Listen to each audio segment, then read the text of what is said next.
Sky પર નીકળી ગયું એવું કે છે, એટલે હવે જોઈએ શું થાય છે. દેખાતું નથી એમને આપણું ગ્રુપ ને બધું, એટલે ફરી લિંક મોકલી છે. તો હવે આપણે જે જન્માદસ્ય જે શ્લોક પર આપણે ચિંતન મનન થઈ રહ્યું હતું અને આગળ વધી રહ્યા હતા, તો ગયા વખતે જે વાંચન લીધું આના સંદર્ભમાં સતીશ કાકાએ બહુ સુંદર કાલે લીધું હતું. જો જેને પણ શ્રવણ કર્યું હશે એને સ્મરણમાં થોડુંક આવી ગયું હશે, પણ એમને શુદ્ધ અદ્વૈત માટે કહ્યું હતું, બરાબર ને? શુદ્ધ અદ્વૈત.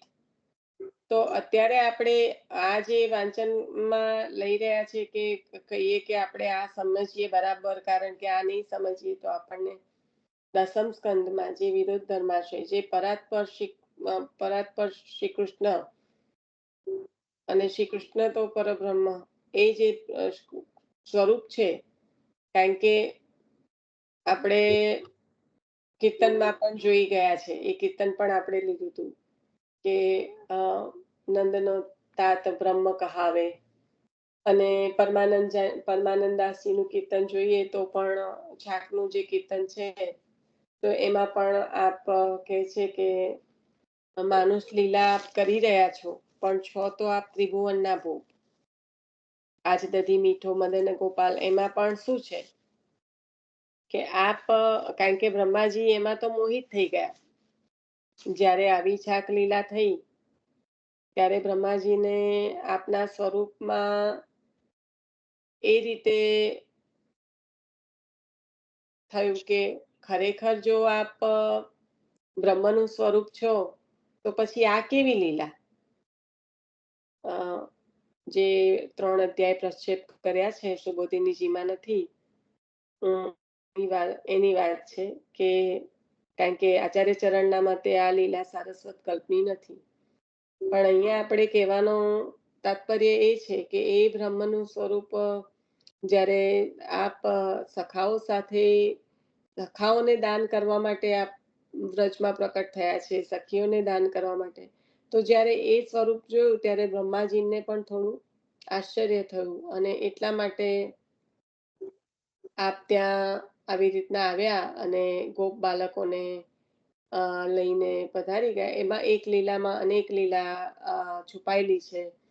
સુબોધિનીજી માં આ 3 અધ્યાય જે આચાર્ય ચરણે નથી લીધા, પણ એમાં જે આ લીલા થઈ એના પાછળનું પ્રભુનું તાત્પર્ય જે છે એનું વર્ણન છે કે જે બધા બાળકોને જ્યારે આપ 1 વર્ષ સુધી લઈ ગયા ત્યારે જેના જે મનોરથ હતા જે સખીજનોના, એ પૂર્ણ કરવાના માટે આપ એ સ્વરૂપે ત્યાં પધાર્યા છે. એટલે કોઈને તો એવો અહેસાસ થયો જ નથી કે એમના બાળકો ત્યાં છે નહીં, કારણ કે પ્રભુ ત્યાં પ્રત્યક્ષ એ સ્વરૂપ લઈને બિરાજ્યા છે.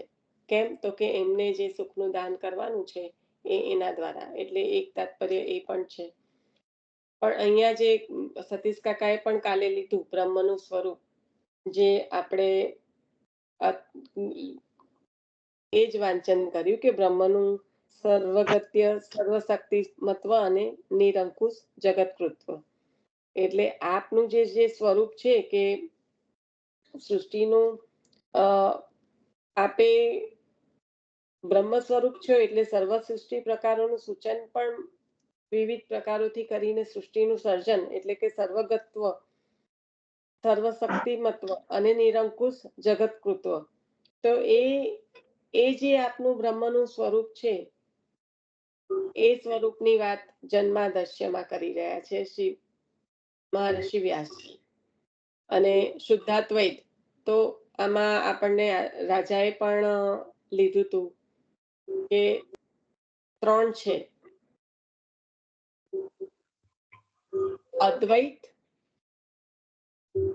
દ્વૈત અને શુદ્ધાદ્વૈત. આઈ થિંક મને ભગવતી માસીએ કીધું હતું પણ ખરું એક વખત કે મેં આ લખી લીધું છે, પણ પછી આપણે એ વાંચવાનું કે એવો કોઈ ચાન્સ મળ્યો નતો.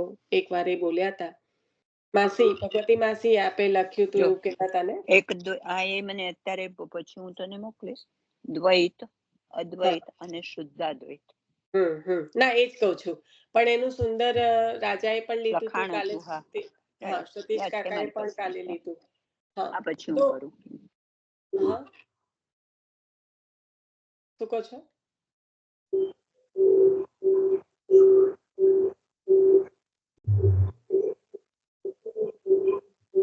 કોઈના બેકગ્રાઉન્ડમાંથી અવાજ આયા કરે છે.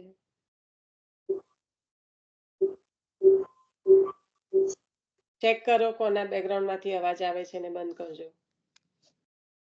તો જે મુખ્યતા છે એક શુદ્ધાત્વૈત, તો એ મહાપ્રભુજીએ પ્રક્ષિપ્ત જે અધ્યાય 3 કીધા, જે તો ઠાકોરજીના તેટલા ને તેવા જ વાછરડા અને એવા જ ગોપ બાળકોનું સ્વરૂપ લઈને ગયા. હમ, તો એમાં એ લીલાનો નિકુંજની લીલાના એમાં જોઈએ તો જ્યારે પ્રભુ રસનું દાન જે રાસમાં કરવાના હતા હમ. અને પ્રભુને એમના પોતાના એ ગોપીજનોના બાળકો થઈને એમના ઘરે પધારવું પડ્યું. એ ગાયોને જે સુખ રાસનું આપવાનું હતું એની જગ્યાએ વાછરડા થઈને પધારવું પડ્યું પ્રભુને. એટલે રસાભાસ થયો ને, એટલા માટે મહાપ્રભુજીએ એ 3 અધ્યાયને પ્રક્ષિપ્ત કર્યા છે. કારણ કે ફરીથી લીલાભેદ કહેજો, થઈ ગયો ફરીથી અહીંયા. કહેજો. જે ગોપીજનોને રાસનું દાન કરવાનું હતું તેની હમ. જગ્યાએ પ્રભુ એમને ત્યાં બાળક થઈને પધાર્યા, એટલે વાત્સલ્ય ભાવ થઈ ગયો ત્યાં. ના પણ જેને માધુર્યનો વાત્સલ્ય ભાવ હતો એના માટે જ પધાર્યા છે બેન, એવું છે. ગાયોને પણ એવી રીતે છે, હમ. એટલા માટે એને પ્રક્ષિપ્ત અધ્યાય કીધા આ 3. કારણ કે હમ. રસાભાસ થયો છે એટલા માટે મહાપ્રભુજીએ એને પ્રક્ષિપ્ત કીધા આ 3 અધ્યાયને. બાકી આપણા અષ્ટસખાઓ તો આ લીલાના દર્શન કરીને આપણને કીર્તન ગાયું છે, મીઠો મધુર મદના ગોપાલ. ત્યારે તો સ્વામીજી ત્યાં ખીર લઈને પધાર્યા છે અને ખીર અને છાસ બે ભેગી કરી છે એટલે મધુરો થઈ ગયો છે. જીને નહીં પાયો સુનો રે ભૈયા, પણ મેરી હથી નહીં એ ચાખ. તો છાક લીલા તો છે જ, એવું નથી કે આ બધી જ વખતે આ થયું છે. આ તો ના, ફક્ત બધી એક વખત નહીં, વર્ષના, એક જ. હા, હા, એટલે એક જ વર્ષનું કાળ દરમિયાન બા જે બ્રહ્માજી લઈને ચાલ્યા ગયા, તો એ અ, એનું નવનીતપ્રિય આ શાસ્ત્રીજીએ ખૂબ એક સુંદર જ વર્ણન આપ્યું છે. પણ એક જ સખાઓનું, લીલાના હા, હા, એક જ લીલાના 3 જુદી જુદી રીતે ભાવ વર્ણન થાય છે એમ. હા, એટલે એ જ કહું છું હા. કે આચાર્ય ચરણ એને સારસ્વત કલ્પની લીલા જ નથી કહેતા, તો એવું નથી, છાક લીલા તો થઈ જ છે. છાક લીલા થઈ છે એ હું નથી હા, કેતી. જે વાછરડા ને ગોપ બાળકો થઈને જે પ્રભુ વધાર્યા ને, એ લીલાને એ દ્રષ્ટિથી એમને પ્રક્ષિપ્ત અધ્યાય કે છે આ 3. એ એટલા માટે જોવું પડશે, સારસ્વત કલ્પની લીલા નથી એમ. એ જોવું પડશે સુબોધિનીજીમાં, કારણ કે જે નવનીત પ્રિયાજી શાસ્ત્રીજી જે આમાં વર્ણન કરે છે ને, હમ એ બહુ સુંદર છે. જ્યારે આપણે વાંચન કરીશું ને કે પ્રક્ષિપ્ત કેમ કહ્યા છે હમ એનું, અને બીજું એ કે આ એક લીલામાં જે અનેક લીલા છુપાઈ છે, કારણ કે જેને વાત્સલ્ય ભાવ હતો ને એનો પોષિત કર્યો છે આ દ્વારા. બે વસ્તુ થઈ છે, જે પૂતનાએ પણ માર્યા કોક બાળકોને, એમના પ્રાણ જ્યારે પ્રભુએ ચૂસી લીધા, તો એ પુંભાવ છે ને, એ જ્યારે ચીરહરણ કર્યા ને ત્યારે એ સ્થાપિત કર્યો છે કુમારિકાઓમાં. એટલે આપણે જ્યારે દસમ સ્કંદ લઈશું ને ત્યારે આના ઘણા ઘણા ભાવ જે છે એ આપણને સમજાશે. એટલે તું જે અત્યારે કહી રહી છે મને કમ્પ્લીટલી સમજમાં નથી આવી રહ્યું, પણ કદાચ મને મારા વાંચનમાં એ રીતનું નથી પણ હોય, એટલે બરાબર છે. અને એટલે કદાચ મને સમજમાં નથી આવી રહ્યું. એટલે આપણે આગળ જ્યારે જોઈશું ત્યારે ચોક્કસ પાછી આની વાત કરીશું, બરાબર ને?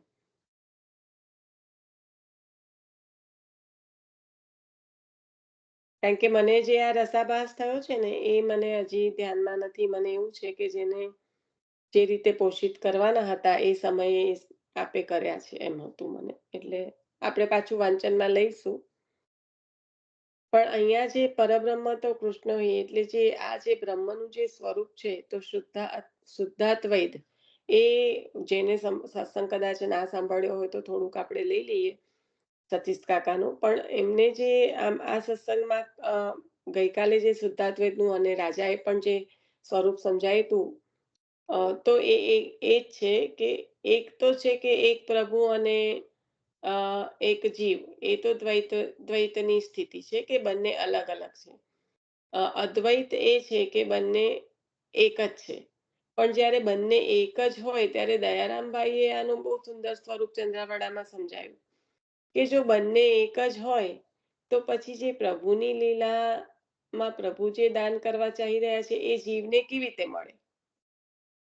અને એ માછલાના એટલે જળચરના ઉદાહરણ દ્વારા સમજાયું કે જળમાં બોળે ડૂબેલા હોય એને જળનો કેવી રીતે આભાસ થાય, કારણ કે એ જળમાં જ ડૂબેલા છે એટલે જળનો જે આપણને કેવું કે આપણે તરસ લાગે ત્યારે જળ લઈએ તો આપણને એનો પૂરેપૂરો આભાસ થાય છે અને એનો પૂરેપૂરો સ્વાદ પણ માની શકાય છે.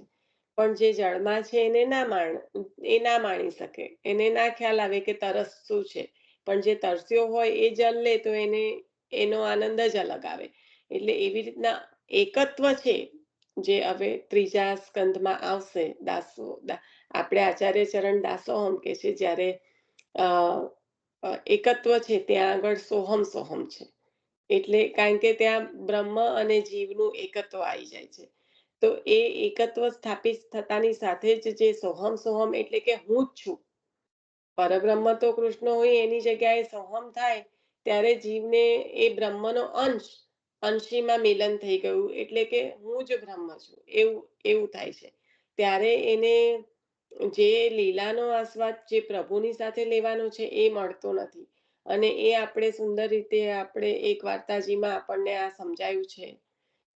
જે ધોબી બન્યા હતા, ખ્યાલ હોય તો, કે પહેલા તો જે રાજા હતા એ દેવી બન્યા, કારણ કે એમને એવું હતું કે મારે પણ પૂજાવું છે આવી રીતના ઠાકોરજીની જેમ. તો ચાચાજી હસ્યા અને મને છે ને વૈષ્ણવના નામ સ્મરણમાં નથી રહેતા, પણ આ બે વાર્તાઓ સાથે છે કે પહેલા તો એ વાર્તા રાજાની અને રાજા પછી ધોબી, એવી રીતના. કારણ કે જ્યારે દેવી બનીને પૂજાવા લાગ્યા ત્યારે એમને થયું આમાં તો કોઈ સુખ નથી. અને પછી જ્યારે ઠાકોરજીના વસ્ત્ર ત્યાં આવ્યા તો એ વસ્ત્ર એ દેવી એક ધોવા માંડ્યા. એટલે એ એવી રીતની વાર્તા છે એટલે કે પહેલા ધોબી હતા ને પછી રાજા એટલે દેવી બને છે એવું છે ને? પહેલા ધોબી હતા પછી ના પહેલા રાજા હતા, દેવીની ખૂબ પહેલા જ ધોબી ઉપાસના હતા. કરતા. હા. પહેલા ધોબી હતા. એટલે પહેલા ધોબી હશે પછી રાજા હશે પછી પાછા ધોવા માંડ્યા કપડા એટલે પાછા ધોવા એવું કઈક છે. ને એટલે ગુસાઈજી એમને સારૂપ્ય આપ્યું, મુક્તિ આપી. એટલે એ પ્રભુ તરીકે પેલા રાજાને તઈ પૂજાતા હતા ને ત્યાં ચાચાજી ગયા તો ચાચાજી ઓળખી ગયા. એટલે ના પ્રભુ એક મિનિટ પ્રભુ તરીકે રાજાને ત્યાં પૂજાતા હતા એટલે એમને સારૂપ્ય મુક્તિ આપી ગુસાઈજીએ. ઓકે, હા હા, કે તું એ ધોબીને પ્રભુ એટલે બહુ સારી રીતે કરતા હતા સેવા, એટલે એમને હા માગ્યું તો સેવા, કીધું કે કપડાની, હા વસ્ત્રની સેવા બહુ સુંદર હા કરતા હતા. હા સેવા કરતા હોય એટલા સરસ રીતે કરતા હતા. હા એટલે હા ગુસાઈજી એમને સારૂપ્ય મુક્તિ આપી. અને જયારે ચાચાજી પધાર્યા તો એમને ઓળખી ગયા એટલે એ ચાચાજી હસ્યા. એટલે રાજા એ પૂછ્યું કે તમે કેમ હસ્યા છો? ના એટલે ચાચાજી જયારે ગયા ત્યારે એ કઈક રાજા દેવીની પૂજા કરતા હતા એવું હતું ને? હા હા, એટલે હમ કે તું કપડા અહીંયા મૂકજો, આરતીનો સમય હતો. આ તો ધોબી છે એમ. હમ પણ એ જ રાજાને દેવીની જેમ પૂજાવવું હોય છે એટલે પાછા દેવી એ મંદિરમાં જતા રહે છે દેવી બનીને. તો કે અહીંયા તો મને ઠાકોરજીની સેવા જ નથી મળતી. હેતલ પછી જ્યારે કઈક ઠાકોરજીના વસ્ત્ર આવે છે ને તો દેવીના સ્વરૂપમાં હોય છે તો પણ એને એ કરવા માટે જાય છે. કારણ કે ના, એ નિશાબેન, હેતલબેનની વાત બરાબર છે. બે વાર્તા મિક્સ થાય છે. ના, બે વાર્તા છે. આના પછી પાછી બીજી તરત જ એમની વાર્તા ચાલુ થાય છે એટલે કઉ છું. આ ફોઈને બોલવું છે ને એટલે ફોઈ નીકળીને પાછા જોઈન થશે મને લાગે છે, કારણ કે એમને અનમ્યુટ નહીં થતું હોય. બોલો હવે. કારણ કે આવા છે ને બે વાર્તા છે, બે કે ત્રણ સાથે જ છે એવું છે. હા બોલો, સંભળાય છે.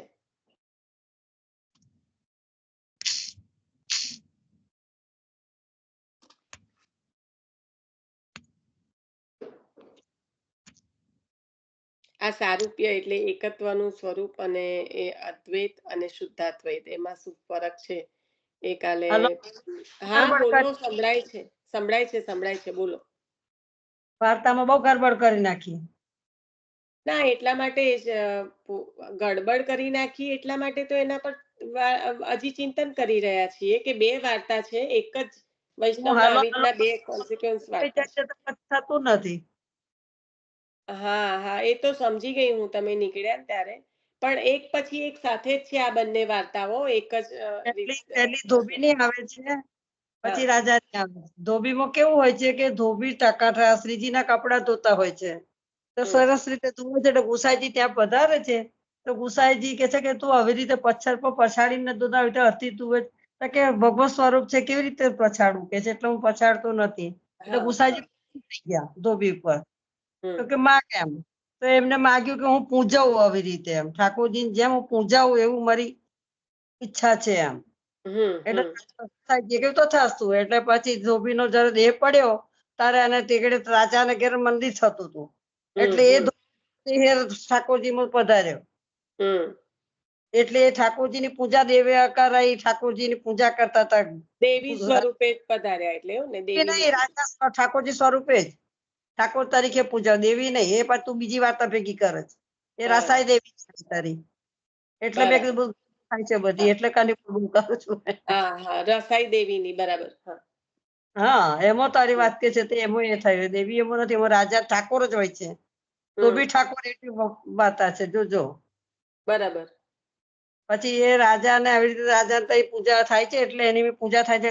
રાજા બધી સોનાની થાળી ને સોનાનું રાજા તો બધો વૈભવ હોય ને, હમ એટલે હું વૈભવ સહિત પૂજવું એવું એમને માગ્યું હતું ને, એટલે હમ એમનો એમાં થયો. એ રાજાને કે ઠાકોરજી પધાર્યા એમ જ. અને એ આસામાં ચાચાજી પધાર્યા ત્યારે કોઈ પણ વૈષ્ણવ કઈ ઘડી ઠાકોરજી તો એક જ ને, કેવી રીતે પછી એ ઠાકુર બની શકે મને એ ના ખબર પડી કોઈ. મારી વાત સાંભળ. હમ, એમને માગ્યું હતું ને કે હું આવી રીતે ઠાકોરજીને જેમ પૂજવું એમ. હા હા એવી રીતે ગુસાઈજી માંગ્યું એટલે ગુસાઈજી આપ્યું તો થતું એમ. અને એ જ હમ, અરસામાં ટાઈનો દેહ છૂટ્યો, અને એ જ અરસામાં રાજાએ મંદિર કરેલું. તે હા ઠાકોરજી પધરાવ્યું, ઠાકોરજી સ્વરૂપ પધરાવ્યું, એમાં જ આ દેહ ધોબીનો દેહ પધાર્યો. હમ એ ઠાકોરજીમાં ધોબીનો દેહ જે વિલીન થયા હતા તે એમાં પધાર્યા. એટલે ધોબી ઠાકોર તરીકે પોતે પૂજાવા મળ્યા, પણ રાજાને ખબર નથી. રાજા તો ઠાકોરજી છે કરીને જ કરે, એટલે બધો વૈભવ સહિત પોતે સોનાના પાત્રો, સોનાની આરતી, બધું વૈભવ સહિત પૂજા થઈ એમની. એ અરસામાં ચાચાજી તઈ પધાર્યા. ત્યારે બે વૈષ્ણવ જોડે હતા, તે બીજા વૈષ્ણવો જોડે હતા. તો બધા ક્યાં કઈ જાવ? તો કે મંદિર, રાજા તે મંદિર છે ત્યાં આગળ પૂજા આરતી થાય છે, તઈ જઈએ એમ. ચાચાજી કે કઈ જવું નથી એમ. પેલા વૈષ્ણવ કે ચાલો જોઈએ તો ખરા, બધા જાય છે તો જોઈએ તો ખરા એમ. ગયા એટલે જોયું, એટલે ચાચાજી ઓળખી ગયા કે આ તો શ્રીજીના ધોબી છે એમ. શ્રીનાથજીના ધોબી છે એટલે રાજા ઓળખી ગયા. એટલે ગુસ્સાએ ચાચાજી એ માથું હલાવ્યું. માથું હલાવ્યું, રાજા નજર જોઈ ગયા. રાજાની નજર પડી ગઈ કે આ બે વૈષ્ણવ આવ્યા છે, તે એમને માથું હલાવ્યું કે કારણ શું? એટલે એ બેને પકડીને બેહાડી રાખો એક રૂમમાં. પછી રાજા પરવારી ગયા ત્યાંથી સેવામથી. પછી એ બેને મળ્યા. તારે કે છે કે તમે આવી રીતે માથું કેમ હલાવ્યું હતું? અમે તમને જોઈ ગયા છે, તમે કઈક કહો, કઈક છે એમ. તો કે રાજા કહીશ તો તમે સાચું નહીં માનો, તમારે ખોટું લાગશે એમ. તો કે ના, મને કઈ ખોટું નહીં લાગે, કહો એમ. એટલે ચાચાજી કે છે કે તમારા ઠાકોર છે, તમારા શ્રીજીના ધોબી છે એમ. તો કે કેવી રીતે મનાય? ધોબી કેવી રીતે? ઠાકોરજી છે ધોબી કેવી રીતે એમ? એટલે એમની પાસે વસંતના ધોબીના, આપણે ચાચાજી પાસે વસંતના વસ્ત્રો હતા. તે વસ્ત્રો લઈને કીધું કે આ વસ્ત્રો તઈ રામને ધોબી તઈ મૂકીએ મંદિરમાં, અને તાળું મારી દઈએ. અને પછી એમને વિનંતી કરીને નીકળ્યા ચાચાજી, કે જેવી રીતે શ્રીજીના વસ્ત્રો ધોતા હતા, એવી રીતે વસ્ત્રો ધોઈ સરસ કરચલીઓ કાઢીને ધોઈને ઘડી કરીને મૂકજો એમ. એટલે પછી તે રાજાએ બારણા બંધ કર્યા, બહાર નીકળ્યા. અને પછી સવારે ગયા તો રાજાને કે છે જુઓ હવે, કે છે કે રાજા કે સાચું એમ કે ધોબી. તો કેવું કેવી રીતે એમ? એટલે પછી તે ચાચાજી એ બધું વિવરણ કર્યું. એટલે પછી ચાચાજી એવું કીધું એટલે ઓળખી ગયા ચાચાજી. એટલે ચાચાજી કે ધોબી રાજા છે, કે ધોબી છે આવી રીતે શ્રીજીના. એટલે પાછીથી એમનું બીજું મંદિર ના કર્યું. બીજું મંદિર કે રાજા કે તમે ઠાકોરજી પધરાવો. ગુસાઈજીના શરણે આવ્યા રાજા. અને પછી એ ઠાકોરજીએ શું કીધું ધોબીએ, મને ગોખલામાં પધરાવી દો અને જે ઠાકોરજીની સેવા થાય એનો થાળ મને આપજો, હું એ લઈશ એમ. પછી રાજા શરણે આવ્યા. કારણ કે એકત્વ થયું, સારૂપ્ય થયું, એકત્વ થયું, એમાં એમને જે સેવાનું સુખ હતું એ નતું મળતું, એટલે એ સેવાના સુખ માટે એ તરસી ગયા. હા, માંગ્યું તો ખરું કે મને શું આવી આપણે રીતે ને હલો પછી એટલે તો હરિરાયજી કે છે કે જીવને માગતા શું આવડે, આમ હીનોની હતી, ધોબી જાતે હતા, હીનોની હતી, એટલે માગતા શું આવડ્યું? એમને માગી શું માગ્યું? પોતાની સાહિત્ય મુક્તિ માગી. પ્રભુ માગ્યા તો પ્રભુ મળત ને. લીલાની પ્રાપ્તિ કરાવ. પણ એમને શું કીધું કે મને હવે તો પૂજો હીનોની. એટલે તે ઘડી હરિરાયજી કે છે કે તમને જીવને માગતા શું આવડે? પ્રભુ પાસે માગવાનું શું હોય? જીવ માગી શું માગી શકે એમ. આવી રીતે વાર્તાજીમાં આખો ભાવ પ્રકાશમાં આચાર્ય હરિરાયજી કે ના, બહુ સુંદર છે. સારૂપ્ય સાયુજ્યની મુક્તિનું પણ પ્રકારનું બહુ સુંદર સમજાયું છે. પછી જીવને માગતા શું આવડે, અને આ જે એકત્વ થયું પછી એની જે સ્થિતિ થાય છે, કારણ કે હવે આ પૂજાવા માંડ્યા, પણ એમને તો પ્રભુની જે સેવા કરવી છે એનું સુખ જે મળતું હતું એના માટે તરસે છે. કારણ કે એટલે જ આ વાર્તાજી યાદ આવ્યા કે આપણે જે દયારામભાઈ જે કહી રહ્યા છે કે જળમાં ડૂબેલો હોય એને શું, બે એક્ઝામ્પલ આપ્યા હતા. મને હજી બીજો યાદ નથી આવતો, કારણ કે દયારામભાઈ નો ચંદ્રાવાળો પાઘડી વાળો ને જે માથું કપાઈને, માથું કાપીને પાઘડી પહેરે તેનો શું,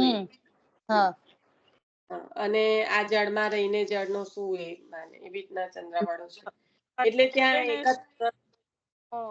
શુદ્ધાદ્વૈતનો ભાવ એ લીધો ને તે ફરી લે ને.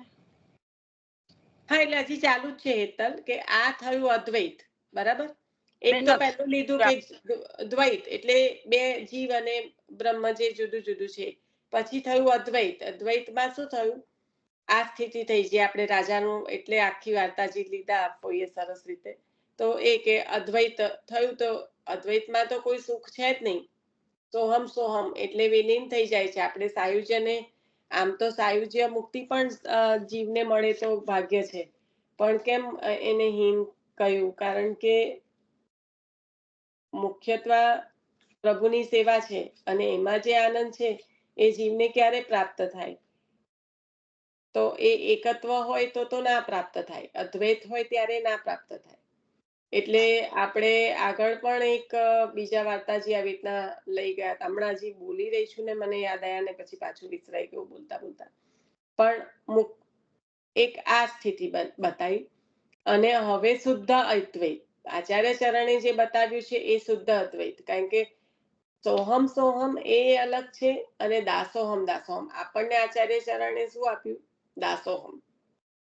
કેમ? તો કે એ જે શુદ્ધાદ્વૈત, જે પરબ્રહ્મ, જે શુદ્ધ, એ અને જીવ, એ બેનું એકત્વ એ રીતે થાય છે કે જ્યાં આગળ જીવને સંપૂર્ણપણે પ્રભુની સેવા, દાસત્વ પ્રાપ્ત થાય છે.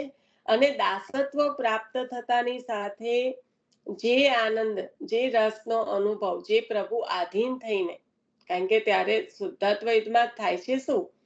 પ્રભુ પણ ભક્તને આધીન છે. જેમ ભક્ત પરાધીન પ્રભુ છે, એવી રીતના જ્યારે જીવ પ્રભુનું દાસત્વ સ્વીકારી લે છે, તો જીવ તો પરાધીન થઈ જ ગયો, કારણ કે સંપૂર્ણ દાસત્વ સ્વીકારી લીધું, દાસોહમ કરી દીધું. પણ એ સમયે પ્રભુ પણ આધીનત્વ સ્વીકારી લે છે. તો પ્રભુ પણ જીવને, અને પછી જે આનંદની અનુભૂતિ જે પ્રભુ જીવને કરાવે છે, અને જીવ પ્રભુને કરાવે છે, પણ ત્યાં અરસપરસ થઈ જાય છે કે ગર્જન આવશે ત્યારે હું આરોગીશ. તો પ્રભુનું આધીનત્વ, ત્યાં ગર્જન પણ છૂટા પડ્યા તો મૂર્છિત થઈને પડી ગયા. તો આ જે અરસપરસ, આ જે આધીનત્વ છે, એ છે શુદ્ધાદ્વૈત. એટલે એક તો દ્વૈત, બીજું એકત્વ એટલે અદ્વૈત, અને ત્રીજું છે શુદ્ધાદ્વૈત, જે આપણને આચાર્ય ચરણે આપ્યું છે. અને એ સમજી એ પરબ્રહ્મનું સ્વરૂપ જે આપણને પરાત્પર બ્રહ્મ શ્રી કૃષ્ણ જે કહે છે, તો આની વાત આચાર્ય ચરણ આપણને સમજાઈ રહ્યા છે કે આપણું અને શ્રી ઠાકોરજીનો આ સંબંધ છે શુદ્ધાદ્વૈતનો.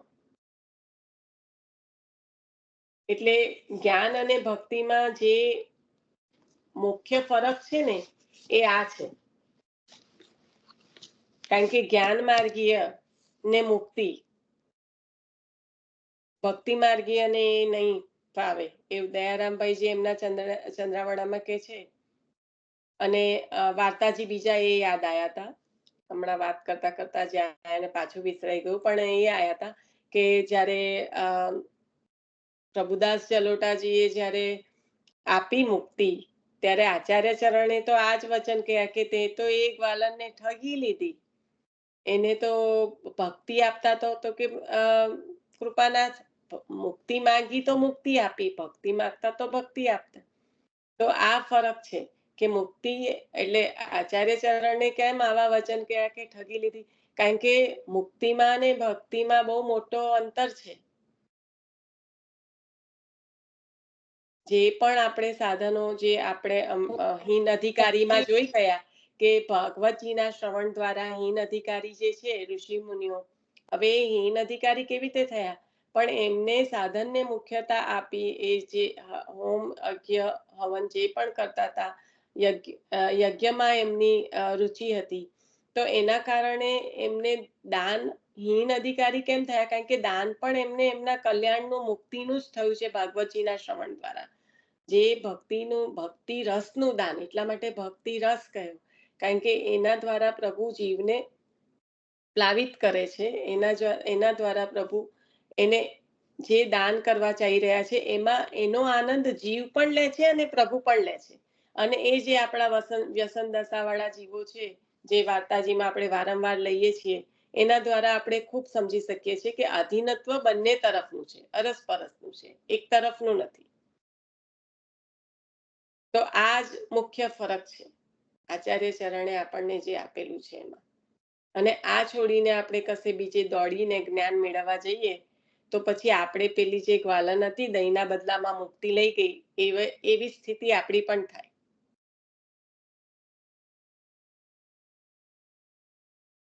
હા એકતલ, હવે તું બોલ, તું કોઈક વચ્ચે કંઈક કહી રહ્યું તું અને આઈ કુડન્ટ સ્ટોપ. નિશા, આજનો સત્સંગ સાંભળ્યો તો ભાગવત ચિંતનનો? મુક્તિ આપે ના એટલે નથી. પ્રભુ છૂટા થઈ જાય અને ભક્તિ આપે તો પ્રભુ બંધાઈ જાય. હા એટલે તો કીધું કે આ મુક્તિ પાંડવોને આપી, પછી હું કોઈને આપતો નથી. હા, કુબેર ભંડારી દ્વારા મળી, ધ્રુવજીને માગવાનું રહી ગયું હતું, તો પછી ભક્તિનું દાન ભક્ત જ કરી શકે, એટલે કુબેર ભંડારી દ્વારા પછી ભક્તિ મળી. એ પણ આગળ આવશે કે પ્રભુએ તો કહ્યું રહી ગયું, પણ હવે ના આપી શકું કારણ કે મેં તો બંધ કરી દીધું છે પાંડવોને આપ્યા પછી. માસી નથી સાંભળ્યું આજનું, તમે કંઈક કહેતા હતા પણ. એટલે એમાં એક બહેને, નામ ભૂલી ગઈ એમનું, એક બહેને આજે થોડુંક 3 અધ્યાયનું વક્તવ્ય કર્યું હતું એમણે. તો પછી એમનું બહુ સરસ હતું આમ, પણ એમણે એક વાક્ય એવું વાપર્યું કે શ્રુતજી અને સૌનકજી એ હીન અધિકારી કેમ?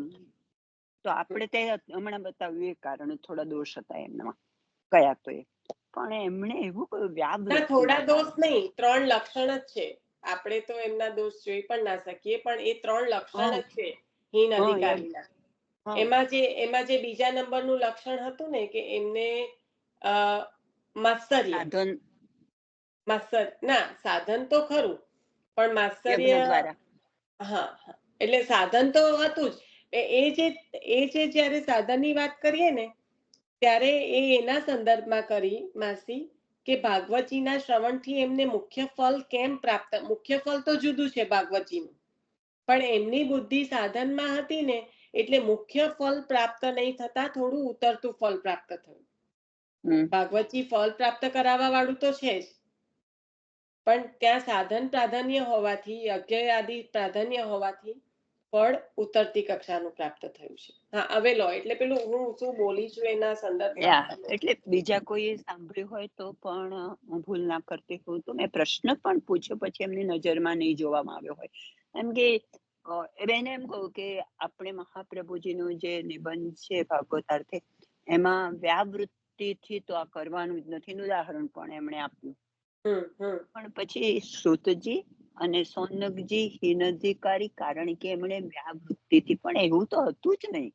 ના ના ના ના, એટલે એ જ કહું છું કે એટલા માટે મેં રિપીટ કર્યું કે એ જો તમે પણ સાંભળવામાં કંઈક તમને બી પ્રશ્ન થયો હોય તો તમારો સોલ્વ થઈ જાય. અને હજી હું એક એ જે હું લાઈન તમને જે કહેવા માંગુ છું ને માસી, એ હું તમને અહીંયાથી વાંચનમાં જ લઈને કહી દઉં, એટલે તમને મેં આખું વાંચ્યું ફરી, આજે તો સવારમાં એ જ કામ કર્યું, મારી કઈ ભૂલ તો ના થતી હોય આ બાબતમાં. ના ના, એટલે હું કહું તમને કે અન્ય આ જે છે ને, ના, હું એ પેજ ખોલીને જ બેઠી છું. જે જીવ પ્રભુને લાયક બનવા, એટલે અહીંયા જે સાધન રૂપા ભક્તિની જે વાત કરી ને, એ શેના સંદર્ભમાં કરી? કારણ કે ઋષિઓ છે ને જ્ઞાની છે, બરાબર, એટલે શાસ્ત્રના જ્ઞાતા હોવાથી શાસ્ત્ર જ્ઞાન થતા ઋષિઓને ભગવાનમાં સાધનરૂપ ભક્તિ થઈ.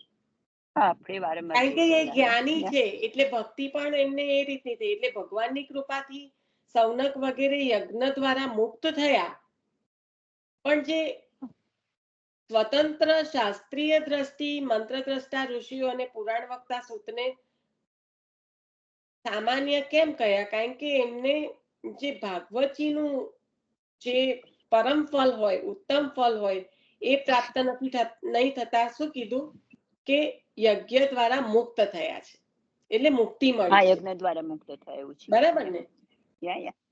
એટલે મુખ્યતા આ છે. હીન અધિકારના લક્ષણ તો બતાવી દીધા, પણ ભાગવતજી તો કલ્યાણ કરવા વાળું છે, તો એ કલ્યાણ તો થયું જ, કારણ કે એમને મુક્તિ તો પ્રાપ્ત થઈ જ છે, પણ ભગવાનમાં સાધન રૂપા ભક્તિ થઈ. કેમ? કારણ કે શાસ્ત્રના જ્ઞાતા છે, એટલે યજ્ઞ આદિમાં વધારે રુચિ છે,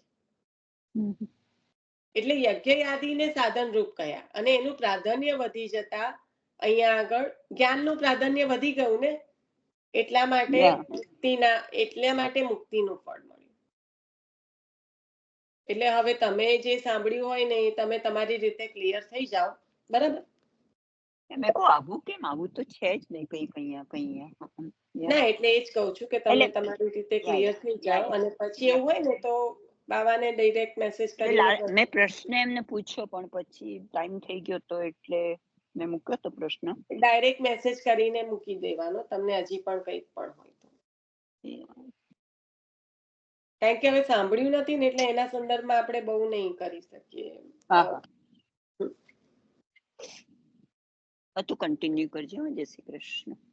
હા, અને હોપફુલી તમારું 50% જેવું તો કંઈક, કારણ કે તમે પણ સવારથી એને કરો છો, એટલે we have to make sure. સવારથી જ કરું છું. મને એમ કે ક્યારે મારું બધું પતી જાય સરસ રીતે ને હું આ જ કામ કરું, કે મારી આવી ભૂલ થઈ ગઈ. મને એમ થયું કે સમજવામાં વ્યાવૃત્તિનું.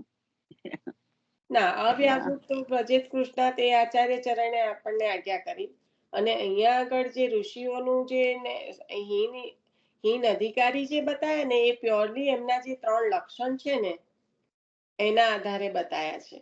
એક તો સાધન રૂપા ભક્તિ થઈ ગઈ છે એમની, એ જ્ઞાનના કારણે. ત્યાં અધિકારની વાત નથી. એ જ્ઞાન ઋષિઓ છે ને, એટલે મંત્ર દ્રષ્ટા છે અને શાસ્ત્રનું જ્ઞાન ધરાવવા વાળા છે, એટલે યજ્ઞ આદિ દ્વારા મુક્તિને પ્રાપ્ત કરવા માટે એ પ્રયત્ન કરી રહ્યા છે. કારણ કે એમનું મુખ્ય લક્ષ્ય મુક્તિ થઈ ગઈ. કેમ? તો કે એમને સાધન રૂપા ભક્તિ, એટલે કે યજ્ઞ આદિને પ્રાધાન્ય આપ્યું. એ રીતે.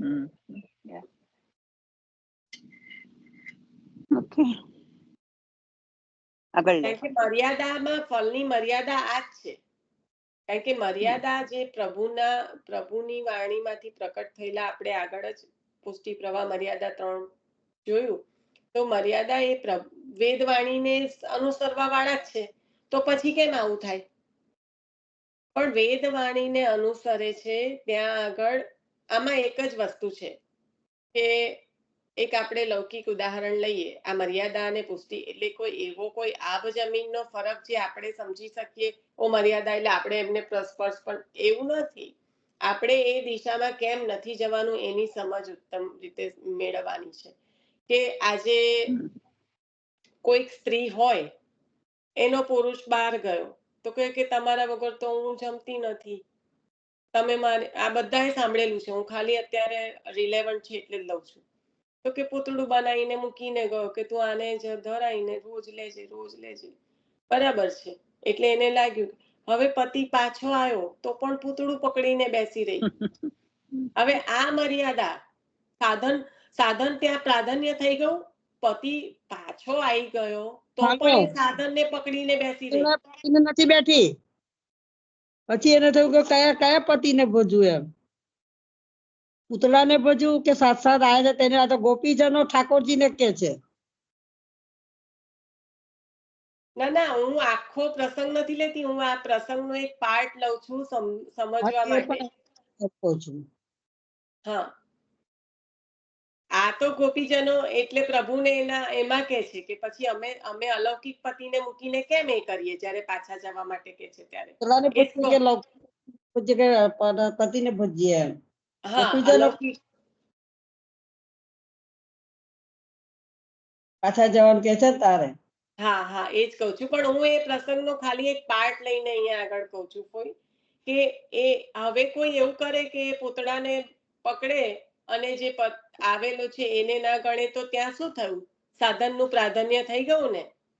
એટલે એ ત્યાં જો સાધન પ્રાધાન્ય થઈ જાય તો હવે એ પતિ જે સાક્ષાત એના માટે જ આવ્યો છે પરદેશ કરીને, એને જે આપવાનું છે એની પત્નીને એ નહીં આપી શકે. એટલે એ ફળની મર્યાદા થઈ ગઈ. એટલે આ છે મર્યાદા. કારણ કે ત્યાં આગળ સાધન નું પ્રાધાન્ય પ્રભુ કરતા વધી ગયું. હવે એ એવું કે તમે તો મને એવું જ કીધું હતું કે આ પોતળાને પૂછે, એટલે હું તો તમારી જ વાણીને એ કરું છું. જે આ વેદવાણીની વાત ચાલે છે કે તમે જ મને કહીને ગયા છો કે તારે આ જ કરવાનું, એટલે હું તો આ જ કરીશ. એટલે પણ તારા માટે હું સ્વયં પધાર્યો તો હવે એને બાજુ પર ના, મને તો આપે આ જ આજ્ઞા કરી છે. તો આ વેદવાણી પ્રભુના જ વચનો હોવા છતાં સાધન જે ફળ છે એમાં મર્યાદા કેમ થઈ? કારણ કે મર્યાદા એટલે ફળની મર્યાદા, અને જીવ એ ફળને પ્રાપ્ત કરે છે એટલે મર્યાદા માર્ગી થાય. જે માર્ગ પર ચાલે એ પ્રમાણે ઓળખાય. પણ એનું મુખ્ય ભેદ અહીંયા આગળ આવી ગયો. આમ તો આ બહુ પ્રસિદ્ધ છે એટલે પણ રિલેવન્ટ હતું એટલે આપણે થોડુંક લઈ લીધું. અક્ષય બા બહુ વાર લે છે એક્ઝામ્પલ. લે છે બાબા. હા, એટલે આપણે કહીએ ને મર્યાદા અને પુષ્ટિ, પણ એટલે મુખ્ય ભેદ અહીંયા આગળ. હવે યજ્ઞ કરવાનું ઠાકોરજીએ જ આજ્ઞા. વેદવાણી એ પ્રભુની જ વાણી છે, પણ તમે એને પ્રાધાન્ય આપી દો તો પછી એ ફળ પણ એવું જ મળે ને. કારણ કે ત્યાં પ્રાધાન્ય પ્રભુનું ના રહ્યું એમ. એવી રીતે સારી વાત છે કે પ્રભુની જે વાણી છે એનું જ આપણે સંપૂર્ણ રીતે આચરણ કરીએ. એમાં કઈ ખોટું નથી, પણ એને સાધન નહીં બનાવી દઈએ. હવે આચાર્ય ચરણે જ આટલું આપણે વારંવાર હું લઉં છું ફરી એકવાર કે જ્યારે આચાર્ય ચરણે જ આપણને સિદ્ધાંતો, મેંડ, મર્યાદા જે બધું પણ આપ્યું છે, જે પ્રભુના સુખ માટે આપ્યું છે કે પ્રભુનું સુખ જળવાય. જે બ્રહ્મ આપણા ખોળામાં જ્યારે બિરાજે અને આપણે આચાર્ય ચરણની કૃપાથી એમને સુખ આપવાનો જે પણ પ્રયત્ન કરીએ તો એ આપણો અંગીકાર આચાર્ય ચરણે પધરાવેલા છે આપણા માથે એટલે જ કરે છે. પણ પછી આપણે જો એ મેંડ, મર્યાદા, આચાર્ય ચરણના આપેલા સિદ્ધાંતોને વળગવામાં, પ્રભુને પ્રભુની જે સાથેનો જે સંબંધ સ્થાપવો જોઈએ એ ના સ્થાપી શકીએ તો એટલા માટે હરિરાયજી કહે છે કે ધૂળ પડે વા મેળ મેં જ્યાં શ્રી વલ્લભ નામ ના હોય. નહીં તો પછી એવું કહેવાનો તાત્પર્ય પ્રભુ આચાર્ય ચરણના જે પણ આપ્યું છે આપણને એ આપણે એનું સંપૂર્ણ રીતે આચરણ કરવાનું જ છે 110%. એમાં કોઈ પણ એ ના થવું જોઈએ. તો પણ હરિરાયજી પ્રભુ જે આપનું જ અવર સ્વરૂપ છે એ એવું કહી રહ્યા છે કે ધૂળ પડે વા મેળ મેં. તો એનો મતલબ શું થયો કે જે અનુભવ પ્રભુ આપણને કરાવવા ચાહી રહ્યા છે એને આપણે માણવામાં અને સિદ્ધાંતોમાં એ બેની વચ્ચે એવી રીતના જકડાઈ ગયા છે કે જે આપણે પ્રભુને સુખ આપી નથી શકતા અને સુખ જે આપવા માટે પ્રભુ ચાહી રહ્યા છે એ પણ લઈ નથી શકતા. તો એવી મેન્ડમાં ત્યાં આગળ આપણને હરિરાયજી એક સાખીના જે ભાવ છે તો એટલા ગૂઢ છે કે આપણે ગુજરાતીમાં છે એટલે આપણે કદાચ એનું અર્થઘટન કરી શકીએ, પણ એનું જે રહસ્ય છે એ સમજવા માટે કોઈ બાળકો આચાર્ય ચરણની કૃપાથી આપણને ભગવદીઓના સંગથી મળે તો જ, બાકી આપની વાણી કેવી રીતે સમજાય.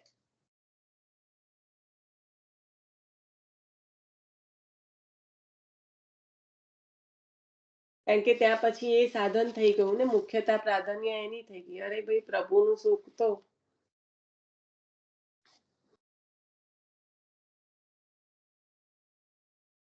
કે પછી એક દાંતણ મૂકેલા એ પ્રભુના સુખ માટે મૂક્યું કારણ કે એની પાસે ચમચી નથી. પછી બીજા બધા જે મૂકે 10 સોનાના ચાંદીના જેમ ફાવે એ બધું સાધન થઈ ગયું કારણ કે ત્યાં આગળ પ્રભુના સુખનો વિચાર નથી. એક કહેવાય ને કે જે પેલું એકે કર્યું એટલે બીજાએ અનુકરણની જે વૃત્તિ એમાં ક્યાં સુખ રહેવાનું હતું. એ અનુકરણમાં ક્યાં અત્યારે આપણે ક્યાં લાઈક આપણે પર્સન્ટેજમાં તો મૂકી પણ ના શકીએ કારણ કે જ્યારે હરિરાયજી એવી ગોકુલનાથજીને એવી રીતે જ્યારે કે બાપ બેટા સેવા કરે કહે તો આપણે તો પછી કાંઈ કશે છેડો જ ભેગો ના કરી શકીએ. પણ એક જ છે કે આપના ભાવથી ભાવિત જે આપણા પ્રભુ આચાર્ય ચરણના કૃપાથી બિરાજે છે તો એને આપણે કેવી રીતે સુખ આપી શકીએ એની જ મુખ્યતા છે. અને એટલા માટે જ આ બધા નિયમ ત્યાં ગૌણ થઈ જાય છે.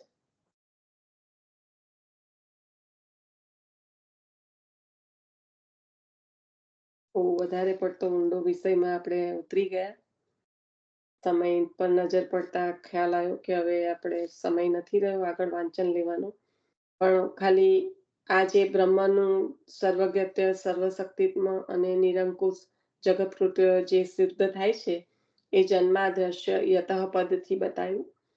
અને પછી ગાયત્રીનું જે સ્વરૂપ બતાવ્યું કે ગાયત્રીને અનુકૂળ વિચાર જે શ્રીમદ ભાગવતજીનું સ્વરૂપ લક્ષણ છે તો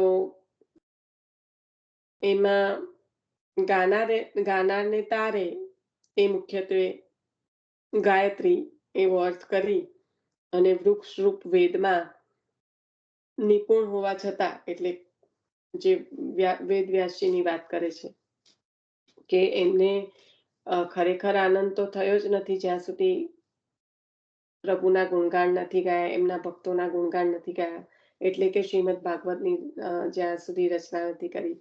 એટલે કહ્યું કે વૃક્ષરૂપ વેદમાં નિપુણ હોવા છતાં ફલરૂપ શ્રી ભાગવતને ન જાણે તો તે નિષ્ફળ જ છે.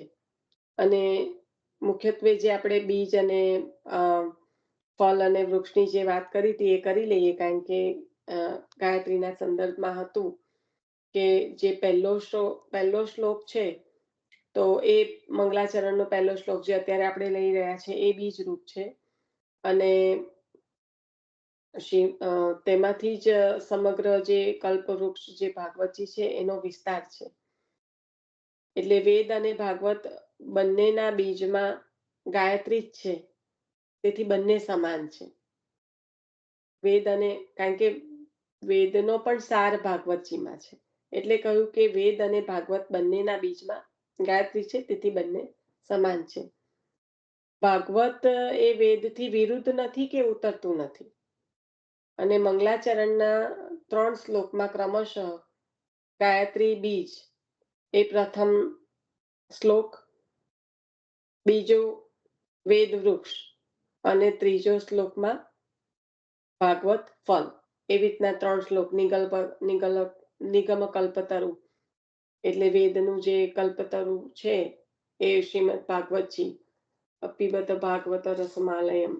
તો એ જે ત્રણ જે બતાયા શ્લોકો, એમાંથી આપણે પહેલા શ્લોકમાં બીજ રૂપ જે શ્લોક છે એમાં આપણે વાંચન કરી રહ્યા હતા. ગયા વખતે અટક્યા હતા ત્યાંથી જ આપણે આજે ફરી અટકવું પડશે કે બ્રહ્મનું અવિકૃત